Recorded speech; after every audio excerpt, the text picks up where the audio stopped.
The most important week of the 78th United Nations General Assembly kicked off Monday as leaders from all over the world head to New York. As you begin your deliberations today, I urge you to think big and be ambitious. This is not the time for incrementalism. There's a lot of emotion invested in the idea of the UN. President Joe Biden will take front and center stage Tuesday morning at a time when the relevance of the body is in question and when many of his own counterparts aren't showing up.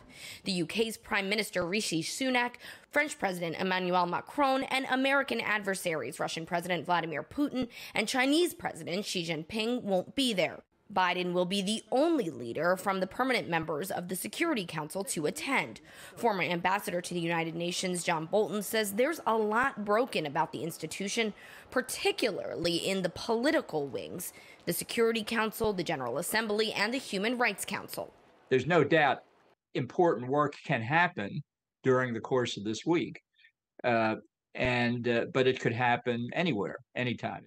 In his speech Tuesday, Biden will seek to strengthen his position as a world leader, particularly without other major leaders in attendance. He will reportedly call for Germany and Japan to be added as permanent members of the Security Council.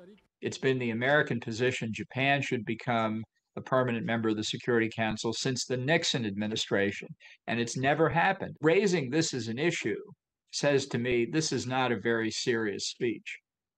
It'll make Germany and Japan feel happy for a few seconds until they realize they're no better off after this than they have been for 30 plus years.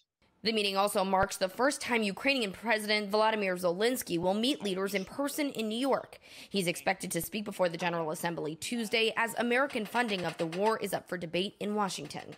For somebody like Zelensky, he can meet 40 heads of state in 4 or 5 days of intensive meetings. There's a lot that can be done, but it's not because you expect the UN as the UN to do any of it. Bolton says Zelensky should point out to African countries who have largely remained neutral on the war that any country could be subject to unprovoked aggression. He says Russia and China have filled a gap in many ways that could ultimately hurt the United States.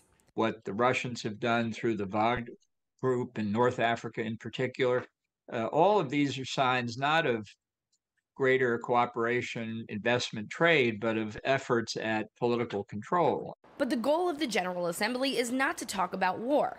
Healthcare sustainability and climate change are set to be major themes of the week, particularly as a recent UN report says countries are failing to meet the standards set forth in the 2015 Paris Climate Agreement.